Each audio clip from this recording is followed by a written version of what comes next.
Hi there, and welcome to the Business of Adventure podcast. Conversations with entrepreneurs who have built profitable businesses around their passion for adventure activities. In each episode, we hear their stories, the challenges they have faced along the way, and take away insights to help you start, grow, and manage your business in the outdoor industry. I'm your host, Adam L., and this is the first episode of the Business of Adventure after the trailer. So I wanted to take the time in this episode to tell you a bit about who I am, what business it is that I run, what got me into that business, and some of the previous projects, businesses that I've failed in before that have taught me some really valuable lessons and kind of allowed me to be in the position I am now and running the business that I run now. So it's probably going to be a bit of a shorter episode than what I have planned for the future interviews in the coming episodes. But I hope you will find some of the things that I'm going to talk about valuable for whatever situation that you're in now with your own business or planned business. So at the moment, I run a surf and paddleboard school in the northeast of Scotland. It's called Blue Coast Surf and Paddle, and we're into the second year of the business now, the school, and it's been a great success. It's given me flexibility in my life. I get an off season. I get some time to, get some downtime, enjoy time with the family. And it's given me a decent income to support me throughout the year. It lets me get some trips in. And in terms of the actual quality of the work that I'm doing, I get to split my time between being in the water, giving people awesome experiences, being outside. And then the other kind of main way that I spend my time in the business is working on the strategy side, actually growing the business. And I enjoy both, I'd say, pretty equally. So it's an ideal fit for me. Yeah, I think the reason that I got into this business is probably pretty similar for perhaps yourself or anyone else who's starting a business in the kind of activities industry or the adventure activities industry. I love surfing, I enjoy paddleboarding, and it kind of gives me a way to make that a bigger part of my life.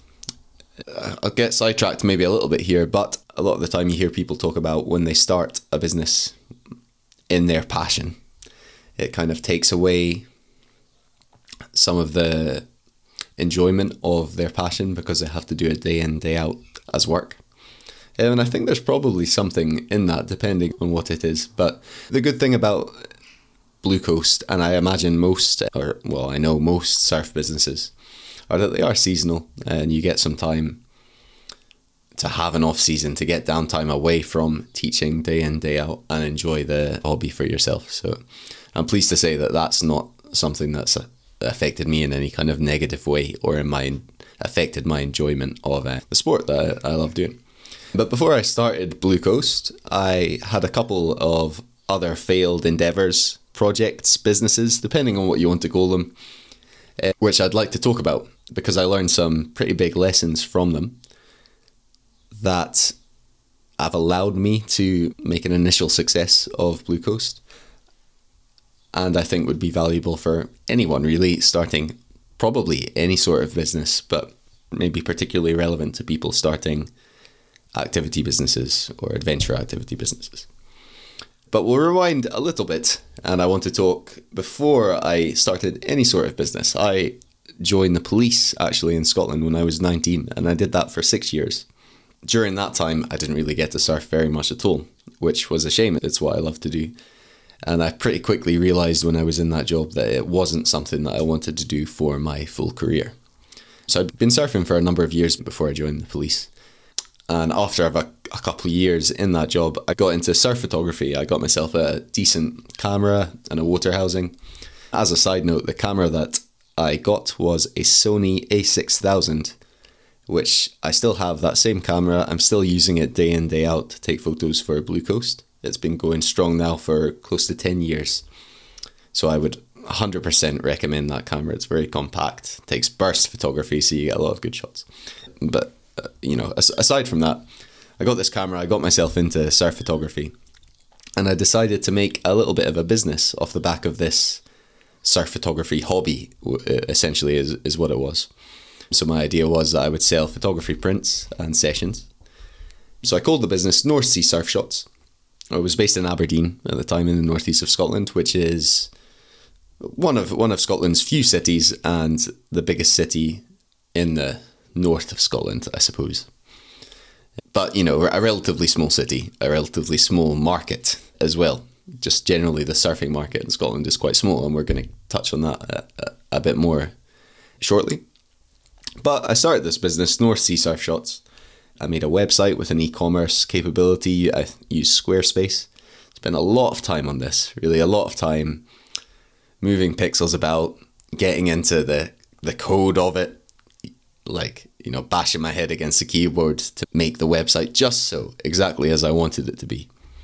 And I was growing it mainly social media, Instagram and Facebook, posting locally, using hashtags, engaging with people. Like, I knew a lot of people in the surf community in Aberdeen and in Scotland anyway, so I was engaging with people, and it started to get a little bit of traction. It made a few print sales. I was selling these photography prints, and you could get like a framed print on canvas, a metal print. They were beautiful prints, and I wasn't making the prints, so I was taking the photos, and I enlisted the services of a photography printing company. And basically I would receive a print order from the customer.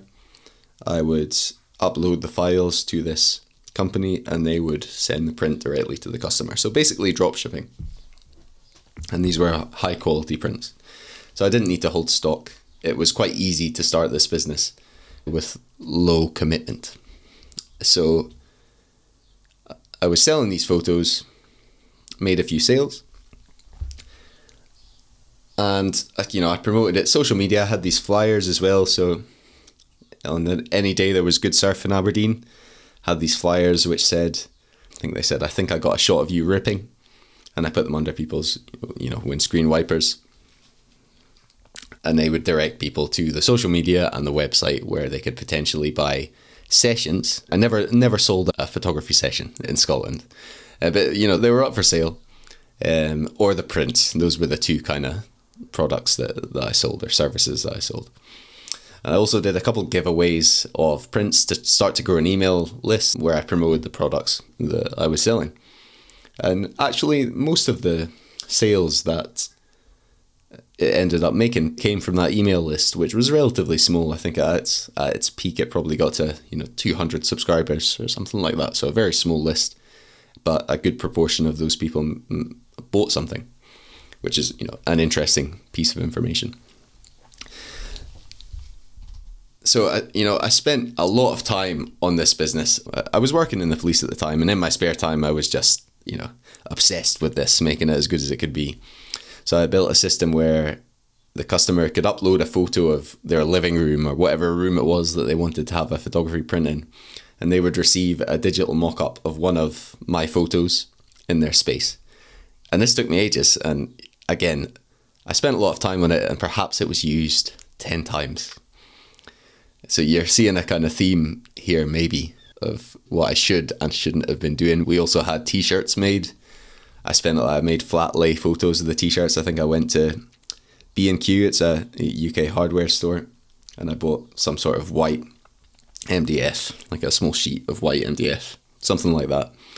Laid the t-shirts on it, and, you know, I was up on a chair taking photos from above into Photoshop, basically making the background completely white to make this perfect commercial photo, to have a marketing photo on the website of these t-shirts. Never sold a single t-shirt. Yeah, just a silly way to be spending my time. In hindsight, it's really quite clear that that was a waste of time. But in the moment, I was just like, I've got this idea, I'm going to make it perfect. I'm going to make it as good as it can be. So, I mean, there were a lot of things that came from this business positively as well. I was able to donate some of our, I call it profits, but I'd hesitate to say this business made any profits, but some of the revenue I was able to donate to Surfers Against Sewage, which is a charity in the UK. And just generally being able to give people photos of themselves surfing, it's something that every surfer really wants. So there's something good in that, being able to give people, you know, a good photo of themselves surfing. But as you might imagine, I learned quite a few things from running North Sea Surf Shots. It was much more of a hobby than a viable business. So there was never, and there was never going to be, a big enough market to support the type of business that I was trying to run or trying to build in the location where I was living in Aberdeen.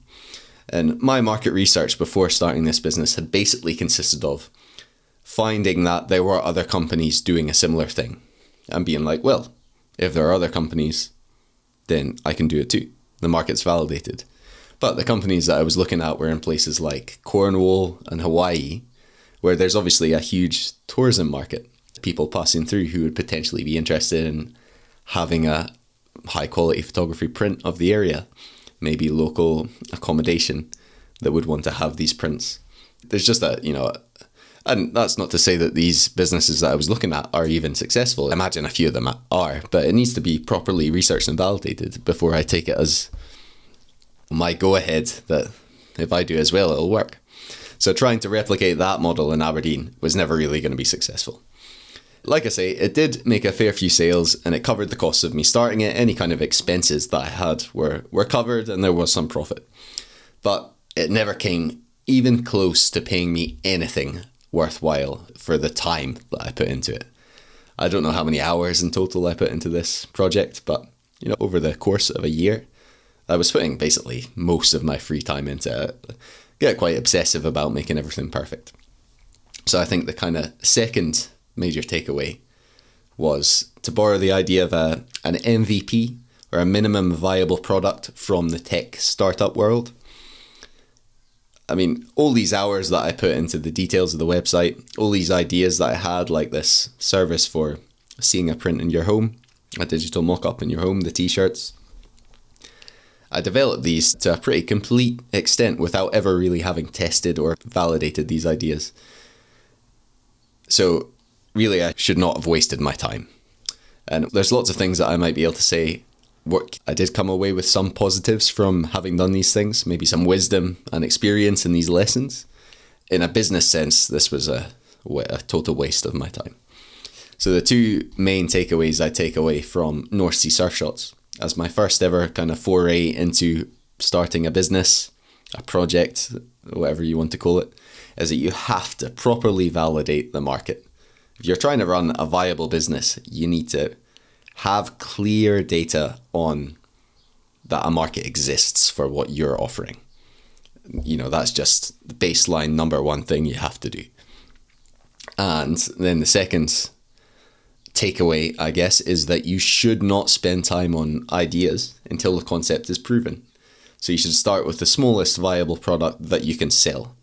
And only once that is selling, once that concept's proven, it's working, then you can put the time into improving it and developing it a bit more. So those are definitely two lessons which I think are relevant really for any business, but yeah, also for activity tourism businesses. There was a couple other positives that came out of North Sea Surf Shots though. I'd say it ignited that kind of entrepreneurial drive in me. It was something that I'd never really been interested in before. I was getting my salary in the police. I was quite happy. Well, to a certain extent, happy with the stability, at least, that the salary was providing me. And having done this business, and kind of maybe raising my profile a little bit in Scotland, in the surfing world in Scotland, that was what let me get my first opportunities working as a surf instructor and later as a paddleboard instructor. So I got a job for a season as a freelance surf instructor for a local surf school in Scotland. This is after I left the police. And then after that season, I later moved to Fuerteventura in the Spanish Canary Islands, where I worked as a freelance surf and paddleboard instructor, and sometimes also a surf photographer for a number of different schools there. So I'm in Fuerteventura, loving life.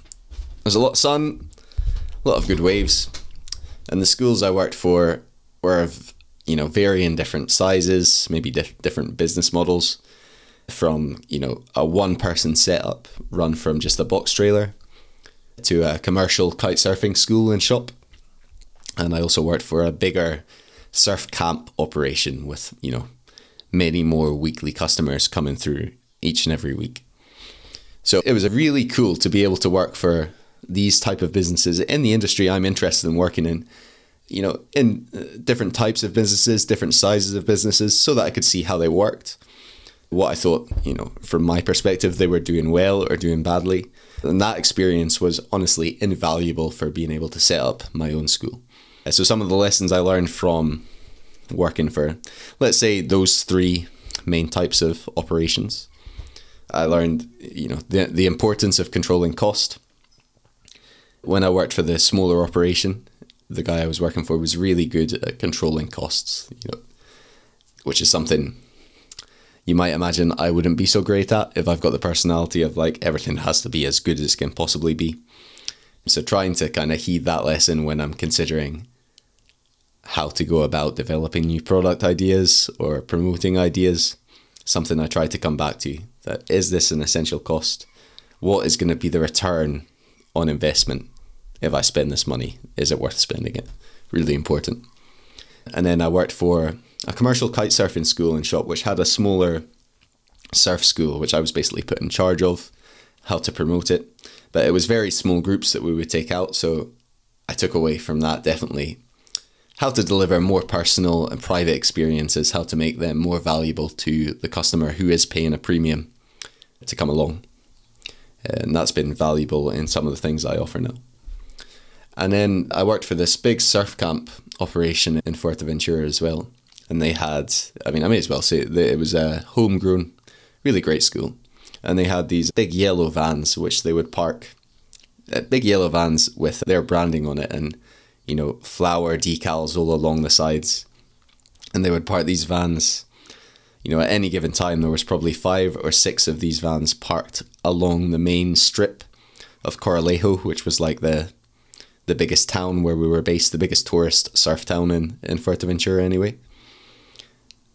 And I think that that's brilliant branding. Anyone that's walking down that street, they'll see these yellow vans 5-6 times as they walk down the street. And then, later you'd get people saying to you all the time, you're the yellow van surf school. So in a very crowded market, which was Fuerteventura for surfing, that colourful, characterful, visible branding was really important. And that's something I've taken away for my own school here in Scotland. And the other thing I think I took away from working for the bigger surf camp operation was how to kind of deal with setting up systems and processes in a bigger operation when you're dealing with multiple employees or subcontractors, freelancers, how they set up, picking up the customers, arranging where people had to go each day, how do you clean and store equipment. Having systems for all those things was really important and was something that I'd never really had to deal with before, working for a smaller school or working in the kind of smaller surf function of the kitesurfing school. It was just something which I basically just dealt with myself. So being able to see these systems at work was really valuable when setting up systems for my own business. So I was working I worked variously for these schools in my freelance career. And at this time, the surf photography project, North Sea Surf Shots, was just gathering dust. The social media was dormant. The website was sitting up there doing nothing. And by that time, I really had no intention of going back to it. I'd not really verbalized the thoughts about it that I have now, but I knew that it was a failed experiment and it had already kind of provided the benefits it was going to provide, and I was ready to move on from it. So I was in Fuerteventura and I ended up repurposing a lot of the assets and the website that I'd created for North Sea Surf Shots into a new project, which I creatively named Fuerte Surf Shots, which I ran as a kind of side business for private clients in Fuerteventura. So I was selling digital surf photography and private surf guiding, coaching with photography included to customers who were tourists visiting the Canary Islands. And so I managed to market and sell these a couple different ways. So one of them was digital surf photography. So I was sending people photos of themselves surfing. So for this, I would go to a surf spot. It was called Los Lobos, which is a small island just off the coast of the main island of Fuerteventura. And it has a very, very nice wave on it. And it's a very picturesque wave as well. So I would you get a boat over, get the boat over there, jump in the water, and I'd swim about taking photos of people surfing for a few hours. And surfers love getting photos of themselves surfing. So basically anyone, they catch a long wave down the point and they're swimming back and they have to swim past me, bobbing about in the water with my camera. So everyone talks to you. So you're able to say, yeah, you can find me on, this is the website, this is the Instagram. And that was how I mainly made the sales for digital surf photography. And then the other kind of element of it was private surf guiding and coaching with photography included. So the idea was that it was supposed to be a bit more of a premium, unique package that people could buy to kind of get personal coaching and also have the memory and, photography of their experience. Surfing in a pretty picturesque place, Fuerteventura is beautiful and the waves are high quality. And that was promoted pretty much exclusively through Instagram, which, I had beautiful photos, so it had a decent success. It built up a following.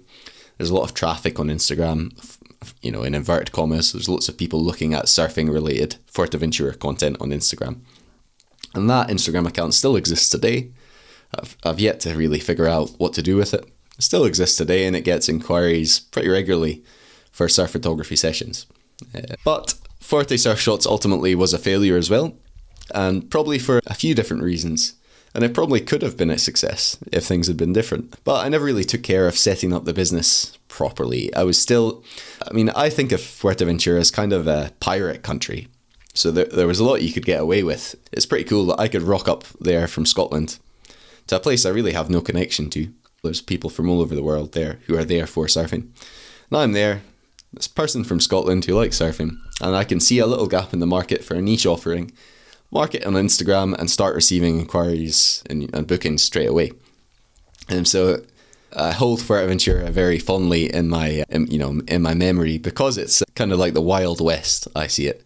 There's a lot of places where you couldn't really rock up, places in the surfing world, where you couldn't really rock up and do something like that. There'd be a lot more barriers to someone coming in and doing that. But I never really made much of a business plan. I had my freelance work for the schools that I was working for on the side, which was paying my bills. So there wasn't really ever any pressure for me to grow the business or really take it seriously. So it was a fun thing for me to work on the side. But in hindsight, I definitely could have started and grown a serious business in Fuerteventura, whether it was Forte Surf Shots or branded as something else. There's a massive market in Fuerteventura with enough customers to go around. So it definitely would have taken some focus and proper business thinking to make a plan and get something off the ground, but I wasn't in that place. At that time, I was in a pretty rocky relationship with my now ex-girlfriend, which was draining a lot of time and energy.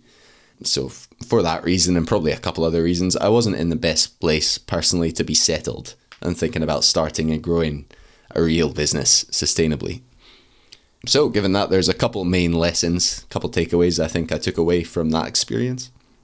Number one, the people you have in your personal life will have a huge impact on your ability to start and grow, run a business. You need to be in a good place with good support around you. Just huge, just a huge point. And again, back to the importance of a validated market. So in Fuerteventura, there are hundreds of surf-related businesses. It's a very clearly validated market. But it's something that I really didn't think much about at the time. So, with hindsight and the benefit of that, it's clearly the same lesson again. You must research and validate your market before putting time into an idea. But that came to an end as well with COVID. That was at the beginning of COVID. Things were very, very uncertain in the Canary Islands. Tourism disappeared for a good portion of time. And by this time, I'd been there for around 3 years. So I took it as a sign that it was a time for a change, and I made my way back home to Scotland. Without really a clear plan in mind, but once I did get back, I pretty quickly realised that I wanted to start a sustainable business for myself and not work for someone else. That's a big driver. So that brings me to Blue Coast, which is the business that I own and run now. So I spent about a year researching and planning Blue Coast before I launched. And I took a not insignificant loan to cover my startup costs, which were, the main costs were investing in equipment and investing in a box trailer, mainly. And Blue Coast is now into its second year, and I'd say it's a great success. It's able to pay me a salary. I've taken on my first employee, and I work with a couple subcontractors. And I'm able to retain some money in the business for, future plans, future growth. So it's still not completely stabilized. It's a new business. So there's definitely some uncertainty still there. we're not out of the woods yet, but everything is moving in the right direction. And so far, I'd say there's a few lessons that I've really learned just having run Blue Coast, which is very different from my previous projects because it is a real full-time business, whereas the others were side projects that were never treated in the same way. They never had to make payroll or, pay my salary so that I can afford to pay rent, pay mortgage, buy food, etc. So there's very different factors at play. It needs to succeed in a way in which the others never did. So the lessons that I've learned from Blue Coast are different. Blue Coast is in a validated market. I've worked for another school in this market before. I knew the market was there. And the location also has validated traffic. It's a tourism location. It's a seasonal business. But yeah, I did my due diligence before I opened Blue Coast. I spent, like I say, about a year on the research and planning before it got off the ground. It wasn't just, I could do this in my, chilling at home one day on the laptop and then just start, putting things on a website, getting a social media account opened. There was a lot more went into it. And I'd say that that's essential really for any real business. You need to put the time in. But yes, getting on to the lessons that I've learned so far. So talking about time, controlling how I spend my time and prioritizing how I spend my time has been a real challenge because essentially I'm running this by myself. So it is seasonal. It runs from April through October. And then, November to March are the off season. So we don't run activities during that time. But what I've found is, like, for example, in July and August, sometimes every day we're running activities, sometimes triple sessions, which means you're working from, say, 9 to sometimes 9 at night. So you're knackered. You don't have a lot of time to do anything else, do other work on the business. So for the first season, it was a bit chaotic, hectic, a few late nights, more than a few late nights, getting last minute things done. And then one of my main goals for the off season was, creating more systems to let me get in control of my time. Not just for working on the business and being able to do all the things that I needed to do in the business, but also being able to have some free time to spend with my, my family, my girlfriend, just that downtime to relax. Crucial. So that what I've kind of fallen onto is time blocking. I found it's really the only way that I'm able to control my time properly. So yeah, I set aside time for the various things that I need to do. I use a project management system, task management system to make sure that things are allocated a date and time in which they will be done. And even now with things like I want to start running this podcast as a side project, I can't really afford to put a lot of time into this podcast. But if I don't block some time out of my week to working on it, then, it will never get any time put into it because there's always something else to do. So time blocking, I think, has been crucial. And the other thing, time related, is prioritizing time.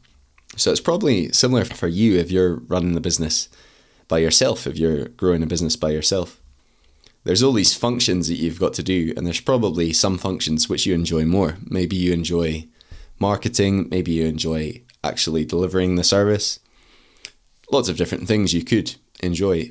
And when I'm sitting in front of a list of tasks that I have to complete, I'm going to pick, given no system, I'm going to pick the one which I think I'll enjoy the most, instead of sometimes the one which is going to have the most immediate positive effect to the numbers, to the bottom line, to the business. So each day looking at the tasks and prioritizing them by what's going to move the needle has been a crucial lesson. It's very easy to get sidetracked with things I enjoy most. For me, I quite enjoy fiddling about with the website, changing things, experimenting. But, beyond a certain point, the benefit of that is, it's diminishing returns. And there's lots of things that I could be spending my time on which would improve the business. So it's really having that in mind, being able to prioritize. I touched a little bit on the importance of systems. I'm using now an automation service. It's called make.com. It used to be called Integromat, which allows me to create systems that have saved me a lot of time. So I'll give one example. Part of my marketing plan is to provide all customers with photos of themselves during the experience, because it's the best marketing that you can have. They'll share that on their social media. It's reaching potential customers directly from someone they already trust, who is a friend, a family member, someone they know. So if they post those photos on social media, it's literally the best marketing that I can get, and it's free. So I always try to give customers photos of their experience, but last year I had no system for this. So they're aware that I've been taking photos during the lesson. I say to them, you'll get these photos in a couple of days. I'll get them uploaded and emailed to you. And every night, every couple of nights, I had to get on, export all these photos onto the computer. I was, going through them, doing a few quick edits, uploading them to Google Drive, creating a share link, sending an email to the individual customers on the booking. Here are your photos, have a look, you can download them if you like, etc. This was taking ages, such a long time I was spending doing this. And, by the end of sometimes a 12-hour day, I did not want to come home and spend an hour on the computer sending photos to people. So over the off-season, I developed a automated system using one of the services I'd used before for photo downloads in Fuerte Surf Shots and North Sea Surf Shots. So now customers, after their booking, receive an automated email saying, here's the link to where you can download your photos. If they're not there, check back in 3 days, something like that. And once a week, I go on, upload all the photos. I don't have to send any emails. It cuts the time I have to spend doing this, by, say, 70%. And that's just one of the systems I've managed to create to save me time with these automation services. So systems for automating manual tasks, I think, are crucial for being able to have more time as a owner-operator, single-person business. And finally, the budget. A budget in a seasonal business is essential, because by the end of the main season, have a look at the bank account. You might be thinking, whoa, there's a decent chunk of change in there. I'm going to be fine. Everything's good. Everything's rosy. But that money is your salary for, the 5 months of the off season. However, some people's off season is 7 months, 8 months. So all of the money is made in a few months, and it has to last. We're like squirrels stuffing our cheeks. And without a budget, how do you know if there's going to be enough money? How do you know that by the start of the following season, you're not going to be in a bit of a ropey spot? You've got expenses coming up and you're waiting on money to come in from the next customers, and your season hasn't started yet. Can you tell that I'm talking a little bit from experience? So yeah, the budget's crucial. And that's something that I've now developed, budget and projections, not just for being able to plan properly, but also for just the peace of mind that gives you, like how much you're expecting to make, how much you're expecting to spend. You can be really quite conservative in these estimates, so you've given yourself some wiggle room if things don't go exactly according to plan. So yeah, those are the 3 main lessons so far that I've learned, but I am learning all the time. And they are just a few that have stuck out to me as some pretty important ones that I've had to learn so far. I thought it would also be good to add that during the time that I was abroad, the time after I left the police, I also completed a business management degree through distance learning with the Open University in the UK. And while not all of the course material was relevant to what I'm doing, I do think that a lot of the concepts learned and, the applied business thinking has been incredibly helpful for planning and working on Blue Coast. So if that's an opportunity that you have available to you, it doesn't have to be an actual degree. There's lots of free courses out there. Doing some business study, I do think, helps you get in the right frame of mind to be able to apply reasoned thinking to your business planning. So that's me just coming to the end of me talking about myself. I think that was a pretty self-indulgent episode, more as a means of an introduction to who I am. But I hope you found that getting to know a little bit about where I've come from and the kind of key takeaways that I've learned, I hope you found that helpful. A lot of the takeaways I think seem obvious to me now and maybe sound quite obvious, but it's only through experience that I've really been able to kind of absorb those lessons into my thinking. And I think that's often the case. So that's why I hope that this podcast can be helpful for you, because listening to someone else's experience has definitely helped me be able to think about things in a different way. So I hope that some of the things I've spoken about help you think about some of the problems you might be facing in your business at the moment. And yes, I'm looking forward to getting into some interviews with people far more experienced than me in, their respective activity businesses, and learning from their stories and the things that they've done well, the things that they maybe have learned from. So look out for the next episode in a couple of weeks' time, and please subscribe wherever you get your podcasts so that you don't miss it. Thank you for listening.